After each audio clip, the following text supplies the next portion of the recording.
سڵاوتان لەبێت و ئەم کاتتان باش بینەرانی خۆشەویستی تەلەڤیزیۆنی کۆمەڵە بە یارمەتی هاوڕێیانی هاوکارم لە خزمەتتاندام بۆ پێشکەشکردنی گەشتی هەواڵەکانی سەر لە بەیانی ڕۆژی چوارشەممە. سەرەتا سەردێڕی گرنگترین هەواڵەکان.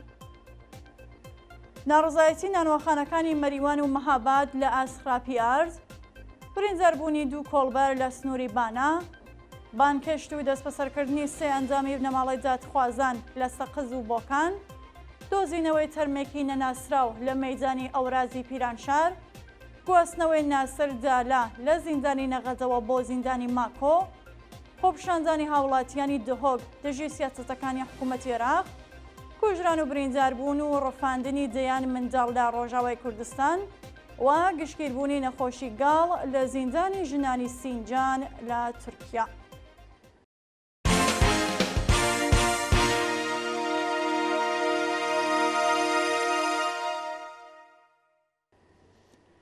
درێژە هەواڵەکان. کۆبوونەوەی خانشینکراوانی کەشواری لە شارەکانی کوردستان و ئێران. ڕۆژی سێشەممە 14 خەرمانان خانشینکراوانی کەشوەری لە شارەکانی سنە و کرماشان هاوکات لەگەڵ خانشینکراوانی شارەکانی دیکە بە پێڕەواڵی هەر هەفتە دژ بە دۆخی خراپی معیشەت کۆبوونەوە. بە پێڕاپۆرتەکان خانشینکراوانی کەشوەری لە شارەکانی سنە، کرماشان، هەمەجان، ورمێ، تەورێز، ئیلام، عەراک، ئسفەهان، مەشهەد، کەرەج، تاران، ساری، ڕەشت، قەزوێن، زەنجان، لۆڕستان، پۆلدۆختەر و چەند شاری دیکە ئێران لە ئەزدۆخی خراپی ژیان و معیشەتی سەختی بنەماڵەکانیان خۆپشانزانیان کرد. خانشینکراوان خوازیاری چوونە سەرەوەی ئاستی هەغدەست و مەزایە بەکردەوە دەرهاتنی گەڵاڵەی یەکسانسازی و زابینکردنی بیمەی جەرمانی بوون. ناڕزایەتی نانوەخانەکانی مەریوان و مەهاباد لە ئاسخراپی ئارد. ڕۆژی سێشەممە 14 خەرمانان نانوەخانەکانی مەریوان و مەهاباد بۆ دووهەمین ڕۆژی بەرزەوام لە ئاسکوالەتی نزمی ئەو ئارزەی لەلایەن دەوڵەتەوە دابین دەکرێت ناڕزایەتیان دەربڕی. بە وتەی ناڕازیان کوالەتی ئارزی هەندێک لە کارخانە ئاردەکان زۆر خراپە و لە دوو ڕۆژی ڕابردوودا چەندین کیسە ئاردیان لەبەر ئەوەی کە نانی لێ بەرهەم نایێت فڕێداوە. خاوەن نانوەخانەکان دەڵێن دەوڵەت بە ئەنقەست ئاردی باشمان پێنادات و خەڵکیش بە دەستکوالەتی خراپی نانەوە ناڕازی. برینداربوونی دوو کۆڵبەر لە سنووری بانا. بە پێ راپۆرتی کۆڵبەر نیوز ڕۆژانی دووشەممە و سێشەممە 13 و 14 خەرمانان دوو کۆڵبەری خەڵکی شارەکانی سەقز و بانا بە چەقەی هێزەکانی ڕژیم لە سنووری هەنگەژاڵ و کێلێ بە سەختی بریندار بوون.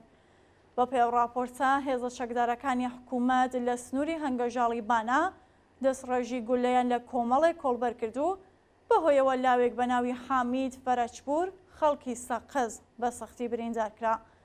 لە لایەکی دیکەوە کۆڵبەرێکی خەڵکی بانا بە ناوی بێهزاد کەریمی بە چەقەی هێزەکانی ڕژیم لە سنووری کێلێ بریندار و بۆ وەرگرتنی چارەسەری پزیشکی ڕەوانەیە نەخۆشخانەکرا. بانکەشت و دەستبەسەرکردنی سێ ئەنجامی بنەماڵەی دادخوازان لە سەقز و بۆکان. بەیانی ڕۆژی چوارشەممە 14 خەرمانان ئەحمەد حەسەنزادە باوکی گیانبەختکردو محەممەد حەسەنزادە و کچەکەی لەلایەن سڵاتی بۆکانەوە بانکەشکران و سەفا عائیلی خاڵۆی هەمیشە زیندوو ژینە ئامینی لەلایەن سڵاتی سەقزەوە دەست بەسەرکرا. بە پێزانیاریەکان ئێدارەی سڵاتی بۆکان بەیانی چوارشەممە پەیوەندی تەلەفۆنی گرتووە بە ئەحمەد حەسەنزادە و کچەکەی و هەردووکیانی بانکێش کردووە و هەڕاشەیان لێکردوون کە ئەگەر سەردانی ئەو ناوەندە ئەمنیەتیە نەکەن ئەوە خۆیان دەست بەسەریان دەکەن. لە لایەکی دیکەوە سەفا عائیلی خاڵۆی ژینە ئەمینی بەبێ بەڵگەی قەزایی لە هێرشی هێزەکانی ڕژیم بۆ سەر ماڵەکەیدا دەست بەسەر و بۆ شوێنێکی نادیارە گوازرایەوە. دۆزینەوەی تەرمێکی نەناسراو لە مەیدانی ئەورازی پیرانشار. ڕۆژی چوارشەممە 14 خەرمانان تەرمی کەسێکی نەناسراو لە مەیدانی ئەورازی پیرانشار دۆزرایەوە کە تەنیا ئێسک و پرۆسکی مابوو. پاش دۆزینەوەی ئێسک و پرۆسکی کەسێکی نەناسراو لە فەلەکەی ئەورازی پیرانشار تیمەکانی پۆلیس و فریاکەوتنی خێرا گەیشتنە شوێنەکە و لێکۆڵینەوەکان دەستی پێکرد، بەڵام هێشتا هیچ زانیارێک سەبارەت بە ناسنا و هۆکاری مردن و کاتی گیان لەدەستانیە و هاوڵاتیە لەبەردەستانیە. گواستنەوەی ناسر دالا لە زیندانی نەغەجەوە بۆ زیندانی ماکۆ. ڕۆژی شەممە 11 خەرمانانی 1402 هاوڵاتیەک بە ناوی ناسر محەممەد دالا تەمەن 32 ساڵ و خەڵکی گوندی زەنگیاوێ و دانیشتووی شوێناوەی سەر بە پیرانشار لە زیندانی نەغەجەوە بۆ زیندانی ماکۆ دوورخرایەوە. ڕۆژی هەینی 4 خەرمانانی 1401 هێزە ئەمنیەکانی ڕژیم ناسر دالەیان بەبێ بەڵگەی یاسایی دەست بەسەر و بۆ گرتوخانەی سڵاتی پیرانشار گواستەوە. ناوبراو لەلایەن دادگای ئینقلابی مەهابادەوە بە تۆمەتی محاربە بە 3 ساڵ زیندانی تەعزیری مەحکوم کراوە و دەبێت 2 ساڵ لە ماوەی بەندکرانەکەی لە زیندانی ماکۆدا تێپەڕ بکات. خۆپیشاندانی هاوڵاتیانی دهۆک دژی سیاسەتەکانی حکوومەتی عێراق. ڕۆژی چوارشەممە 14 خەرمانان بە هەزاران هاوڵاتی خەڵکی شارەکانی دهۆک، ئامێدی، زاخۆ و ئاکرێ لە پارکی نەورۆزی دهۆک کۆبوونەوە و دژ بە سیاسەتەکانی دەوڵەتی عێراق لە ئاست کورزانی کەرکووک و بڕینی موچەی خەڵکی هەرێمی کوردستان خۆپیشاندانیان کرد. خۆپیشاندەران ئەو ناڕزایەتیەیان بۆ هاوسۆزی لەگەڵ کەسوکاری گیانبەخت کردووان و بریندارانی خۆپیشاندانەکەی کەرکووک و ناڕزایەتی بەرامبەر نەناردنی شایستەداراییەکانی هەرێمی کوردستان لەلایەن بەغزاوە بەڕێوە برد. خۆپیشاندەران هەروەها داوای جێبەجێکردنی دەستور و ناردنی سەرجەم شایستەداراییەکانی هەرێمی کوردستانیان کرد. کوژران، برینداربوون و ڕەفاندنی دەیان منداڵ لە ڕۆژاوای کوردستان. بە پێڕاپۆرتی ئێجارەی خۆبەڕێوەبەرایەتی ڕۆژاوای کوردستان لە چەند مانگی ڕابردوودا بەدەیان منداڵی کورد لەلایەن دەوڵەتی تورکیا و گروپە ئیسلامیەکانی سەر بە وڵاتە کوژرا و بریندار یان ڕەفێنراون. بە پێڕاپۆرتە لە سەرەتای ساڵی 2023 تا بە ئەمڕۆ لە ئەنجامی هێرشەکانی دەوڵەتی تورکیا و گروپە ئیسلامیەکانی سەر بە وڵاتە 41 منداڵ گیانیان نەدەستاوە، 32 منداڵ بریندار بوون، دەستدرێژی سێکسی کراوەتە سەر 4 منداڵ، 9 منداڵ زیندانی کراون و 8 منداڵ ڕەفێنراون. هەڵمەتی بایکۆتکردنی فروشگاکانی شاروەند لەلایەن خەڵکی ئێران.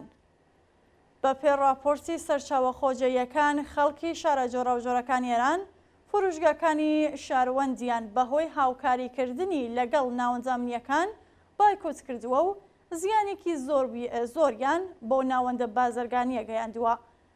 بە وتەی هاوڵاتیان بەرپرسانی ئەو زەنجیرە فروشگایانە بە فەرمانی ناوەندامنیەتیەکان کەسانی بەسیجی و پاسداریان لە نێو فروشگا و لە بەردەم دەرگای چوونە ژوورەوە داناوە بۆ ئەوەی ڕێگە بە ژنانی دژبەری حجابی ئیجباری بگرن. هەروەها چەندین کارمەندی ئەو ناوەندە بە بیانی و ڕەچاونەکردنی یاسای حجابی ئیجباری لەسەر کار دەرکراون. خەڵکی ئازادیخوازی ئێران وەکو کاردانەوەیەک بەرامبەر بە هەڵسوکەوتی بەڕێوەبەرانی زەنجیرە فروشگاکانی شاروەند بایکوتیان خستوەتە سەریان و داوا لە هاونیشتمانیانیش دەکەن هیچ کەلوپەلێکیان لێ نەکڕن.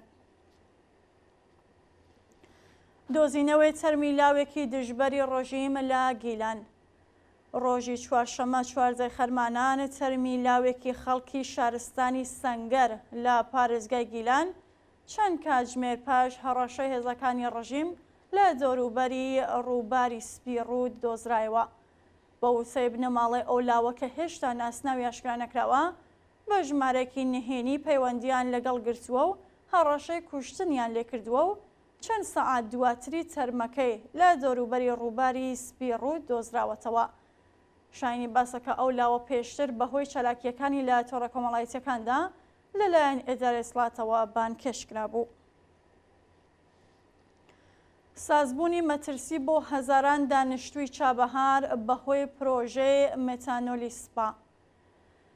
بە پێڕاپۆرتی چالاکانی بەلووش سوپای پاسدارانی کۆماری ئیسلامی دەیەوێت لولەی گواستنەوەی مێتانۆلی پێترۆشیمی موکران لە نێو شاری چابەهار بگوازێتەوە و بۆ جۆرە ژیانی هەزاران کەس دەکەوێتە مەترسیەوە. بە وتەی کارناسانی ئابووری ڕژیمی ئیسلامی یان بە ئەنقەست یان لە ڕووی نەزانیەوە پرۆژێکی نائستاندارد و مەترسیداری لە شاری چابەهار دەست پێ کردووە کە دەتوانێت ببێتە هۆی گیانەدەستانی هەزاران کەس. بە پێزانیاریەکان پێترۆشیمی نگینی مۆکران و شرکەتی وزەی ئاوی مۆکران بڕیارە لولەی مێتانۆل لە ژێرناوی لولەی گاز لە نێو شەقام و کۆڵانەکانی شاری چابەهار بگوازنەوە تا لە ڕێگەی دەریاوە هەناردەی وڵاتانی دیکە بکەن. بڕیارە ئەو لولەیە لە قوڵایی 2.5 متری زەوی جێگیر بکرێت و لە ئەگەری سەقینەوەیدا هەزاران کەس دەکاتە قوربانی. دووە هەواڵ گشتگیربوونی نەخۆشی گاڵ لە زیندانی ژنانی سینجان لە تورکیا. بە پێڕاپۆرتی مێدیاکانی تورکیا نەخۆشی گاڵ لە نێو ژنانی زیندانی سینجان گشتگیر بووە و بەرپرسانی زیندان هیچ هەنگاوێکیان بۆ پاراستنی گیانی بەندکراوان هەڵنەگرتووە. بەپێ ئەو زانیاریانەیە کە لە ڕێگەی نامەی یەکێک لە بەندکراوانی ژنی نێو زیندانەوە بۆ مێدیاکان نێردراوە، نەخۆشی گاڵ سەرەتا لە ڕێگەی ئەو بەندکراوانەی لە بەشی ئاشپەزخانە و کۆکردنەوەی زبڵدا کاریان کردووە گوازراوەتەوە بۆ بەشەکانی دیکە و لە ئێستادا زۆربەی ژنانی بەندکراوی ئەو زیندانە کە بە تۆمەتی چالاکی سیاسی دەست بەسەرکراون تووشی ئەو نەخۆشیە بوون و بەرپرسانی زیندان لە دابینکردنی ئیمکاناتی دەرمانی و بێهداشتی خۆ دەبوێرن. بینەرانی خۆشەویست هەواڵەکانتان پێشکەشکرا، کاتێکی خۆش بۆ هەموو لایەکتان.